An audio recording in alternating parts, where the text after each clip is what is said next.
بندہ ہے، اللہ تو بندگی سے پاک ہے۔ حضور نہ آپ کو میں ممکن کہہ سکتا ہوں نہ واجب کہہ سکتا ہوں، حضور آپ کیا ہیں؟ جواب میں خود فرماتے ہیں، حیرت میں جھنجلا کر کہا، یہ بھی نہیں وہ بھی نہیں۔ گویا حضور نہ ممکن ہے نہ واجب ہیں، حضور کیا ہے وہ رب جانتا ہے کہ حضور کیا ہے۔ حضور کی حقیقت کو اللہ کے بغیر کوئی جانتا نہیں ہے۔ یہی وجہ ہے کہ جب تاجدار گولرا اس مقام پہ آئے تو فرمانے لگے، چپ کر مہر علی اتھے جا نہیں بولن دی، اے مہر علی یہاں چپ کر، یہ بولنے کی جگہ نہیں ہے، اس لیے کہ کس کا مقام ہے؟ یہ حضور کا مقام ہے۔ سدرۃ المنتہا سے میرے آقا آگے گزرے، اور جب آگے گئے وہاں حالت کیا تھی؟ وہاں کوئی رہنما نہیں ہے۔ لوگ کہتے ہیں بے جبریل بطور گائیڈ جا رہے تھے، بطور رہنما جا رہے تھے، وہ رستہ بتا رہے تھے۔ اگر جبریل بتانے کے لیے جا رہے تھے تو یہ بتایا جائے کہ جہاں جبریل رہ گئے وہاں کون بتانے ساتھ جا رہا تھا؟ جبریل بطور خادم جا رہے تھے، جبریل بطور نوکر جا رہے تھے، بتانے نہیں جا رہے تھے۔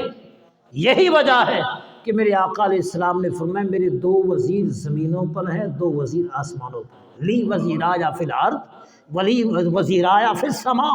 فرمایا آسمان میں میرے 2 وزیر جبرائیل و میکائیل ہیں، اور زمین پر میرے 2 وزیر صدیق اکبر اور فاروق اعظم ہیں۔ تو حضور کا تو یہاں بھی سکہ چلتا ہے، اوپر بھی سکہ چلتا ہے، یہاں بھی حضور کا راج ہے، وہاں بھی حضور کا راج ہے۔ اور جب حضور جنت کی سیر فرما رہے تھے، کیا فرما رہے تھے؟ سیر، تو واپس تشریف لائے، عمر فاروق سے فرمایا، میرے آقا نے جناب عمر فاروق سے فرمایا میں جنت کی سیر کر رہا تھا، میں نے جنت میں تیرا محل بھی دیکھا، تیرا گل سمجھ رہے ہو نا؟ میں نے جنت میں تیرا محل دیکھا۔ فرمایا جنت کے محل میں نے تیری بیوی دیکھی، وہ تیرے جنتی محل کے اندر حور، وہ تیری بیوی جنت کے محل میں بیٹھی تھی۔ میں نے قدم اندر رکھنا چاہا، لیکن عمر مجھے تیری غیرت یاد آ گئی، مجھے تیری غیرت یاد آ گئی، میں نے قدم پیچھے کر لیا۔ جناب عمر رونے لگے، عرض کرنے لگے، حضور کہاں میں کہاں میری غیرت؟ میری غیرت اگر ہے بھی تو غیروں کے لیے ہے، آپ کے لیے کیا غیرت ہے؟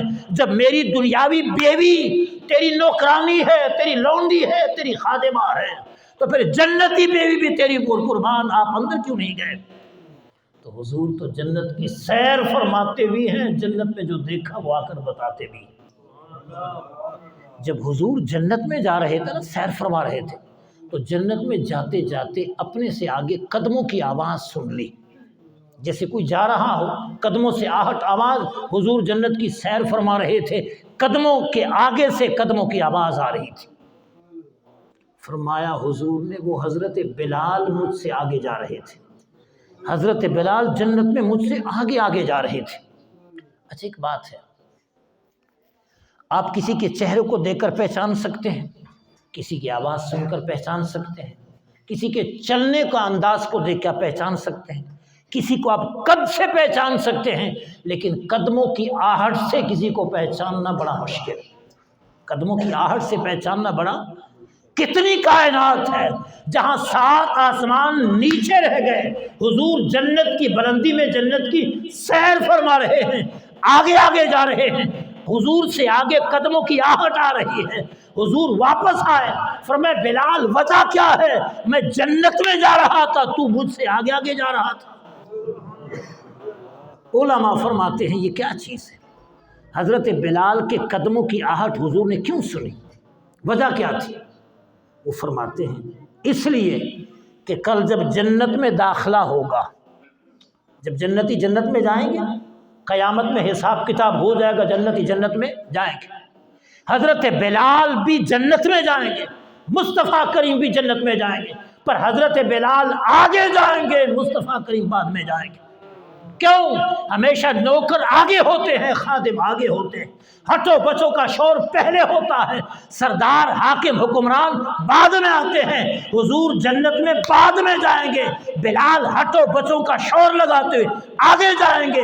وہ جو حضرت بلال نے آگے جنت میں جانا تھا، قدموں سے آواز نکلنی تھی، رب نے مصطفیٰ کریم کو پہلے سے بلال کے قدموں کی آواز سنا تھی، پورا ماجرا دکھا دیا، اس طرح حضرت بلال آپ سے پہلے جائیں گے۔ بعض علماء فرماتے نہیں، جب حضور عرش پہ، جب حضور جنت میں سیر فرما رہے تھے، بلال زمین پہ چل رہے تھے۔ اس وقت بلال کہاں چل رہے تھے؟ زمین پہ چل رہے تھے، اور مصطفیٰ کریم کے کانوں کی سماعت، حضور بلال زمین پہ چل رہے تھے، حضور جنت میں قدموں کی آواز سن رہے تھے۔ اللہ پاک سے ملاقات کی، جب میں اسی بات کو ختم کر کے پھر بات ختم کرتا ہوں۔ جب ملاقات ہوتی ہے، پہلے یہ ہوتا ہے کہ بندہ کسی سے ملتا ہے تو کچھ لے کے جاتا ہے، کسی دوست کے گھر آپ جاتے ہیں، رشتہ دار کے گھر آپ جاتے ہیں، تو چلو بھائی خالی ہاتھ نہ جائیں، کچھ لے کے جائیں۔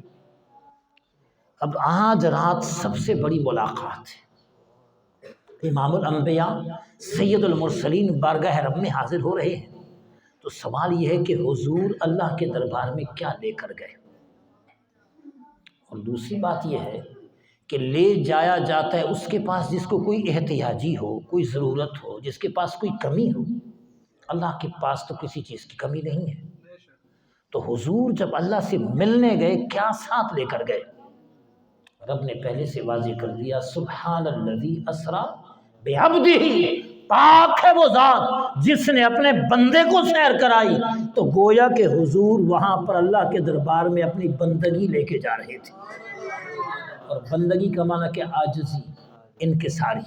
اس لیے جب حضور بارگاہ رب میں شب معراج حاضر ہو رہے ہیں تو حضور کی زبان پہ کلمات یہ ہیں، التحیات للہ والصلوات والطیبات، پروردگار عالم میری ساری عبادتیں اور ساری عاجزی تیرے لیے ہے۔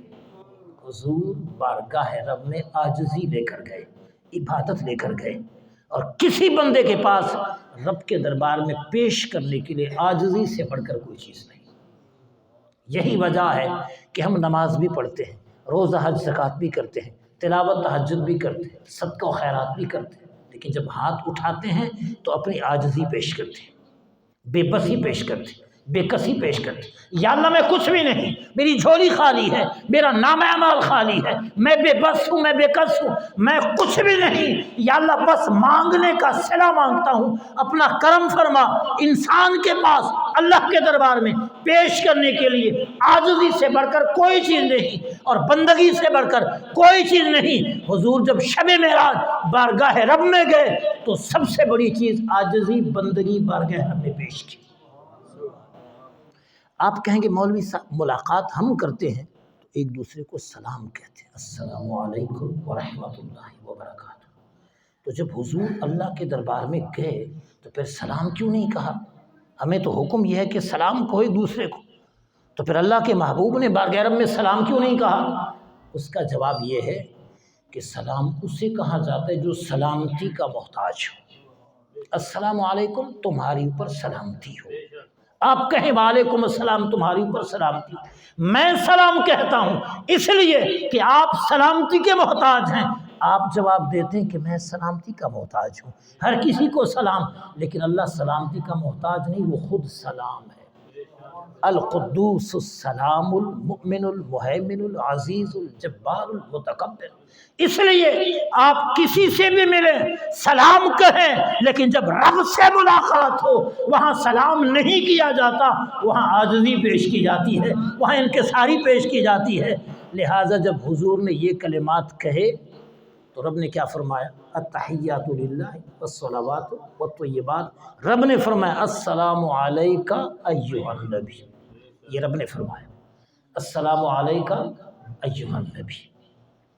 اب دیکھیں جس کو رب براہ راست سلام کہے، اس سے بڑھ کر سلام ہو سکتا ہے؟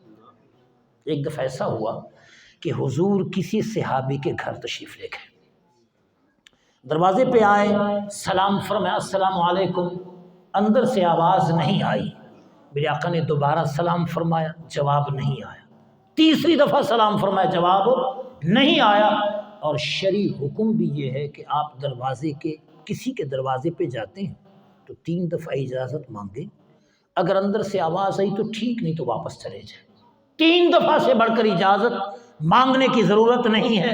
3 دفعہ بیل دیں، 3 دفعہ دستک دیں، 3 دفعہ آواز دیں، 3 دفعہ بلائیں، 3 دفعہ پکاریں، آواز نہ آئے، جواب نہ ملے، واپس جائیں۔ حضور صحابی کے دروازے پہ ہیں، 3 دفعہ سلام فرمایا، اندر سے آواز نہیں آئی، حضور جانے لگے، صحابی نے دروازہ کھولا، پیچھے دوڑنے لگے۔ عرض کیا حضور میں گھر میں ہوں، فرمایا 3 دفعہ سلام کیا تو نے جواب نہیں دیا۔ عرض کیا حضور میں نے ہر دفعہ جواب دیا لیکن جان بوجھ کے آہستہ دیا۔ فرمایا آہستہ کیوں دیا؟ عرض کیا حضور آپ نے فرمایا السلام علیکم، اگر میں بلند آواز سے جواب دیتا وعلیکم السلام، پھر آپ کا سلام کہنا رک جاتا، آپ پھر مزید سلام نہ کہتے۔ نبی سلام کہہ رہا ہو اور بندہ نبی کے سلام کو بند کرے، میں یہ تصور بھی نہیں کر سکتا۔ میں آہستہ اس لیے جواب دے رہا تھا کہ حضور سلام فرماتے جائیں، رب سلامتی بھیجتا جائے، رب سلامتی بھیجتا جائے۔ 3 مرتبہ آپ نے سلام فرمایا، میں نے ہر دفعہ سلام کا جواب دیا۔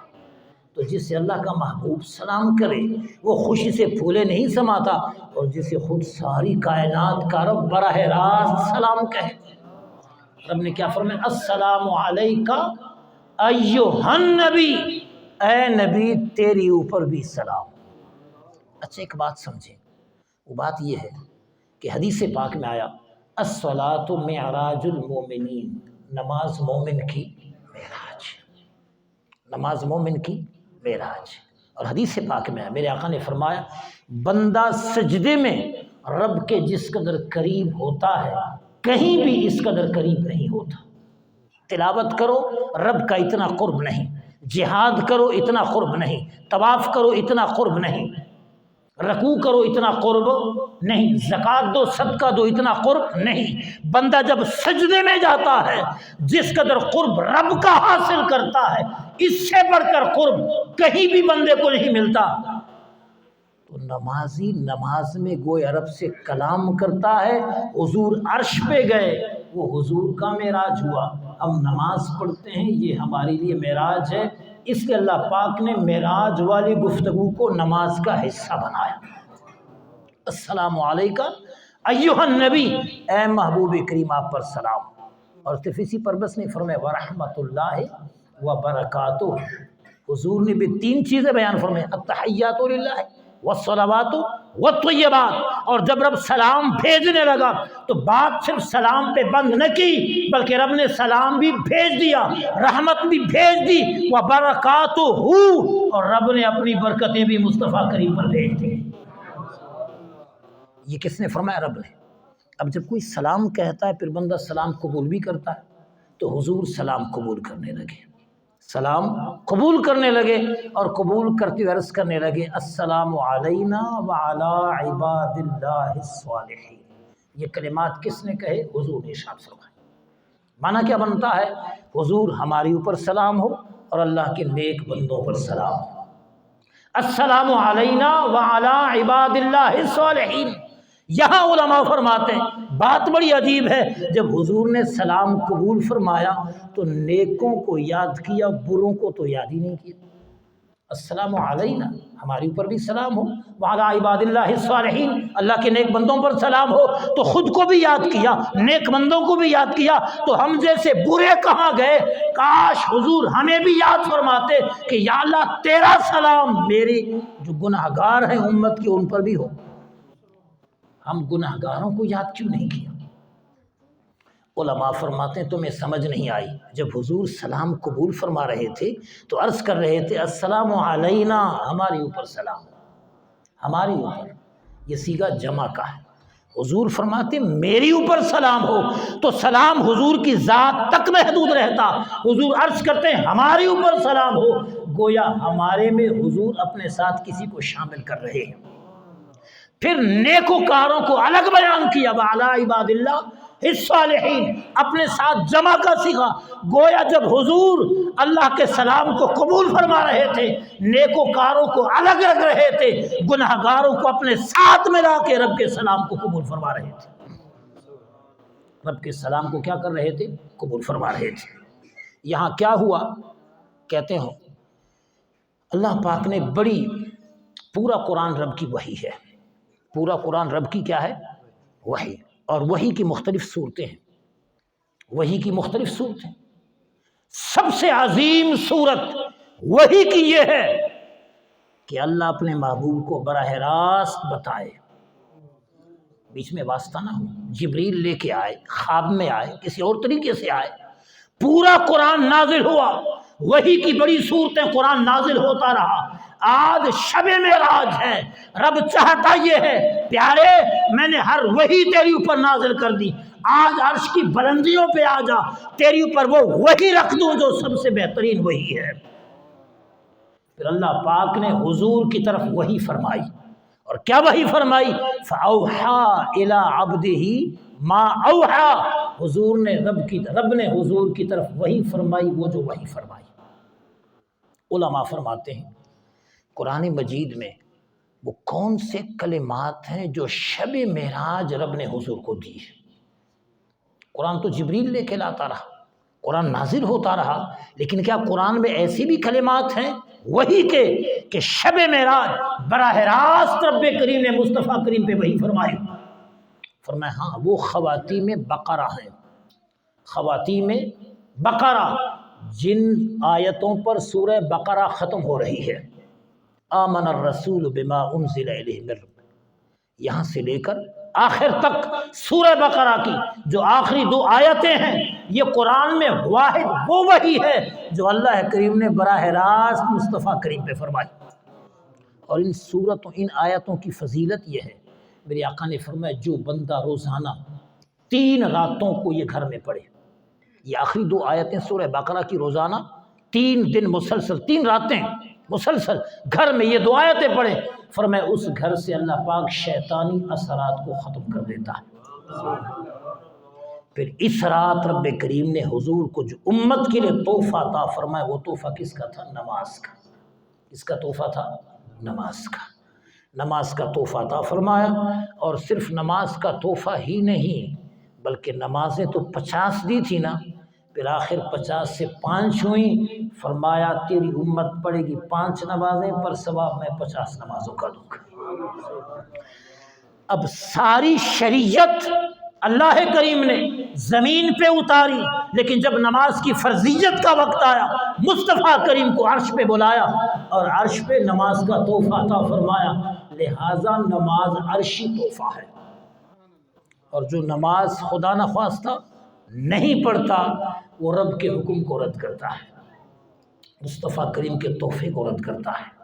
قرآن میں کم و بیش 700 مقامات پہ نماز کا ذکر آیا، جو ایک نماز نہیں پڑھتا رب کے 700 فرامین کو رد کرتا ہے، اور جو بندہ 5 نمازیں نہیں پڑھتا، آپ 7 کو 5 سے ضرب دے، رب کے 3500 فرامین کو 24 گھنٹے میں ریجیکٹ کرتا ہے۔